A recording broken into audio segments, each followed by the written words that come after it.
Hello, welcome back to Learn Oikonomia. Today we discuss a topic which comes in the arena of financial economics, or this is something that gains importance even in the case of Indian economy. That is future of investment in crypto assets in India. Before starting, let's understand what cryptocurrency is. It involves digital currency or digital transaction. So, cryptocurrency, as we all know, the importance of the same has grown in size as well as popularity among investors because these currencies are used to facilitate the financial activities such as buying, selling, trading, not only with respect to India but also this is done around the world. As per the United Nations Conference on Trade and Development report, which was published in 2021, we can see that 7.3% of Indians own cryptocurrency in 2021. We can see that it's a matter that we can be happy about, as much as appreciable as it is that India is rapidly moving towards. We know that India is a developing economy, India is an emerging market economy, and our government is taking a lot of steps in order to make India a digitalized economy. So, since we are moving rapidly towards digitalization in almost every aspect of life, we can see that an underlying concern that needs immediate attention is that which we can see in the present. India does not have any regulatory framework when it comes to the governing of crypto asset market. And this absence of regulatory framework creates a lot of problems. It creates uncertainty, especially for the business world. It creates problems to the investors. It creates problems when it comes to different online frauds. An unregulated ecosystem can also lead to laundering of money or money laundering. This can lead to terror financing. This can lead to different types of internet theft. Now, coming to the meaning of cryptocurrency in a detailed manner, we can see that it's a kind of medium of exchange, as in the case of physical currencies that we use for everyday transaction. Even cryptocurrency is accepted as a medium of exchange, such as rupee or dollar. But the basic difference between the physical currency and cryptocurrency is that crypto is digital, whereas physical currency is something that we can touch, something that we can feel, and something that we can exchange with hand. So when I say digital, this is in the form, the cryptocurrency is digital. It is digital in format that uses encryption techniques to both control the creation of monetary units, as well as this is used to verify the exchange of money. Bitcoin is a kind of cryptocurrency. This is considered to be the world's best known cryptocurrency, and this is considered to be the largest cryptocurrency in the world as per the market capitalization records.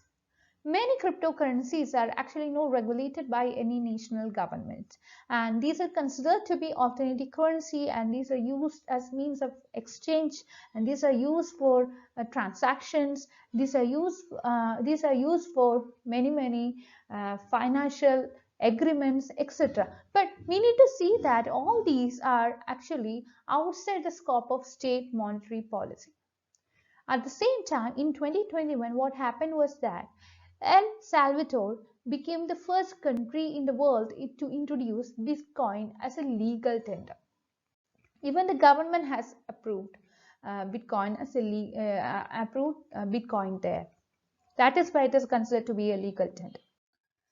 So, why does India stand in terms of regulating cryptocurrency? Why India is not trying to accept Bitcoin as or cryptocurrency as a legal tender? Or where does India stand in terms of regulating cryptocurrency?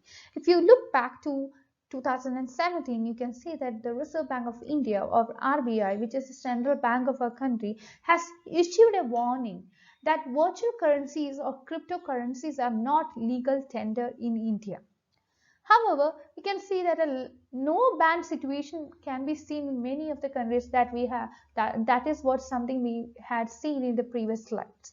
In 2019, what happened was that the Reserve Bank of India has issued that trading, mining, holding, and transferring of cryptocurrencies, whether it is Bitcoin or whether it is any other currencies, and this, if people are engaged in these kinds of activities like trading, mining, holding, transferring, etc., these activities are considered to be some offenses, and those people who engage in these kinds of things are subject to punishment in India with a financial penalty or imprisonment up to 10 years. RBI has also declared that it may launch digital rupee as a legal tender in India in future, but that is not same as Bitcoin or any other cryptocurrency or digital currency. But India will have its own digital currency, and that will happen in the future. And that is a promise that our government has given us. In 2020, the Supreme Court of India has removed the ban on cryptocurrency, which was imposed by RBI. And in 2022, the government of India could clearly mention that the transfer of any virtual currency or cryptocurrency will subject to 30% tax deduction. Gifts in the form of virtual assets or cryptocurrencies would be taxed in the hands of the receiver. In 2022 July, the Reserve Bank of India has recommended a ban on cryptocurrencies by citing that destabilizing effects for countries' monetary and fiscal health would happen if you go for cryptocurrencies. So, what are the gray areas regarding cryptocurrency? Why different agencies in India are taking different stance, and what is that lead people to go to cryptocurrency? What is that making people to get attracted to cryptocurrency? Is there anything like that? If yes, what are these things? Are they gray areas for common man to understand? We are going to answer these questions here.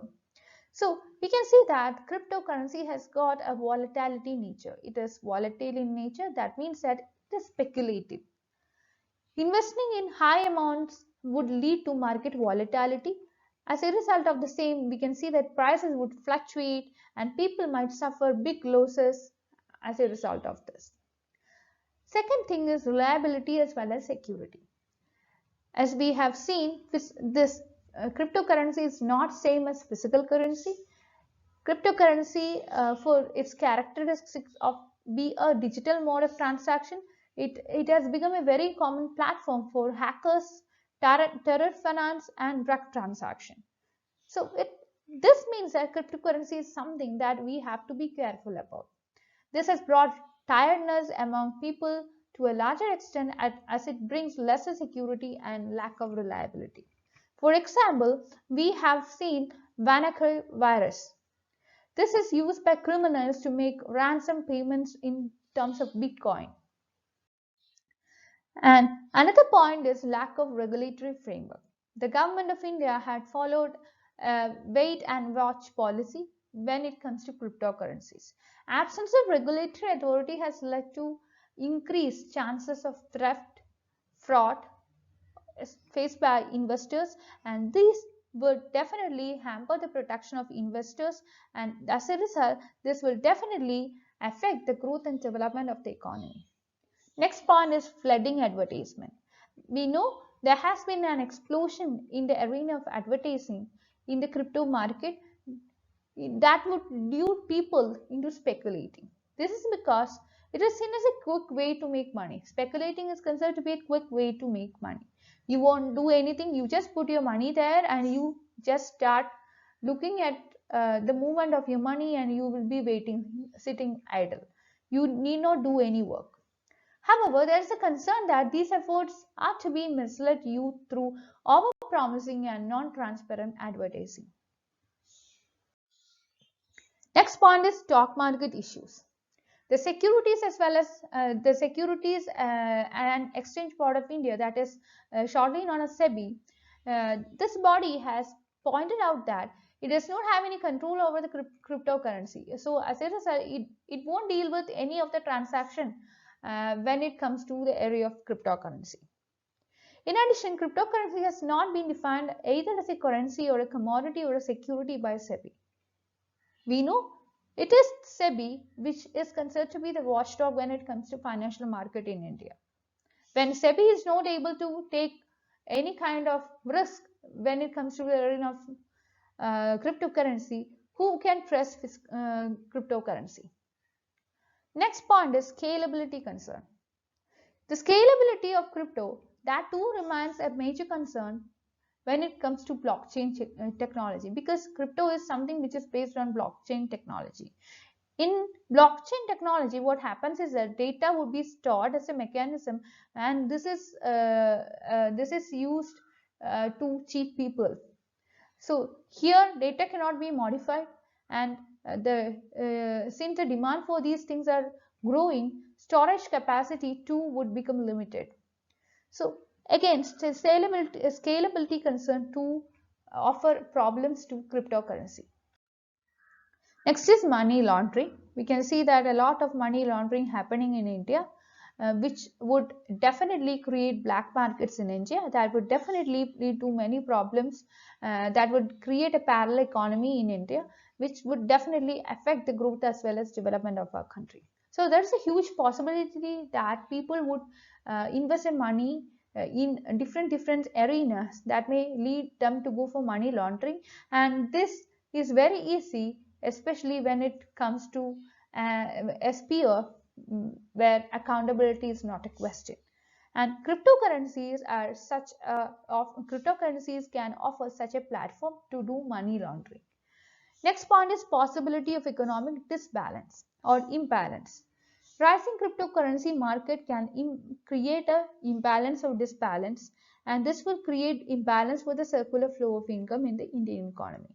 So we can definitely have a parallel economy running, which runs in parallel with the actual economy, which will further lead to creating disturbances in the path of growth and development of India.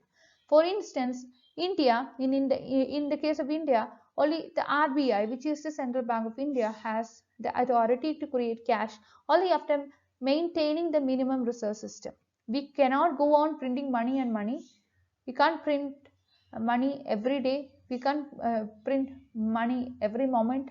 That can't be done, because the way of printing money is something which is regulated by minimum reserve system. However, cryptocurrency does not rely on financial institutional regulations. We had seen that RBI doesn't provide any guarantee here, SEBI doesn't provide any guarantee here, and also the government doesn't provide any guarantee here. So here, those people who involve in transactions of cryptocurrency are actually in a risky situation. Next point is no ombudsman. Currently, there is no forum, there is no guidelines where a user can possibly reach out to any help or grievance redressal mechanism related to cryptocurrency, where these kinds of questions are not answered. So as a result, consumers are facing risk. They don't have any information regarding who is managing the cryptocurrency. They don't have any information, but they are pledging their money there. They are putting huge amounts in cryptocurrency, and after all, they are facing risk. Now, what can be done? What can be done to deal with these kinds of risky situations? First of all, we have to define cryptocurrency. And how can we do that? Cryptocurrency can be explicitly defined as securities or other financial instruments under relevant national laws. Either these should be brought to the national law of India, either this should be given some guarantee by Reserve Bank of India or SEBI. So these kind of things can happen. If that is done, then we can consider crypto as a uh, safe asset. Next, we can link startup ecosystem with crypto. India's startup ecosystem can be revitalized by cryptocurrency as well as blockchain technology. This is considered to create a lot of job opportunities, and this will create job opportunities for blockchain developers, designers, project managers, business analysts, etc. Next is linchpin for international cooperation. Since crypto assets transcend national borders, they serve as a linchpin for international coordination. However, we need to understand that crypto asset regulation is still in its infancy stage. Many emerging market economies are actually facing troubles with cryptocurrencies. Especially in these emerging market economies, crypto regulation is still in its infancy.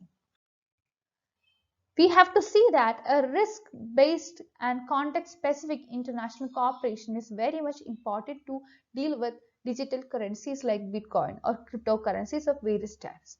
Coming to the role of India towards CBDC, the Finance Minister of India has announced very recently that the introduction of a central bank digital currency for India, and this would be known as digital rupee, and this will give a boost to the Indian digital economy. When there is digital currency in India, which is very much specific to India, this will lead to a more efficient as well as cheaper currency management. And there would be a guarantee given either by the government or other financial agencies or institute by the in the name of Central Bank of India or Securities and Exchange Board of India. However, CBDC should exist in harmony with other cryptocurrencies. That is very important to deal with the cryptocurrency market. And this would help us to reap full benefits of blockchain technology. So that's all about cryptocurrency. I hope you could understand some ideas with respect to cryptocurrency. I request you to like, share, and subscribe to this channel. I could see that many of my viewers are non-subscribers to this channel. If you could subscribe to this channel, that is a kind of support that you can give to me. And also, you can be a part of my Telegram channel and Telegram group to make your discussions possible there. I'll be providing the links of these in the description box. That's it. Thank you.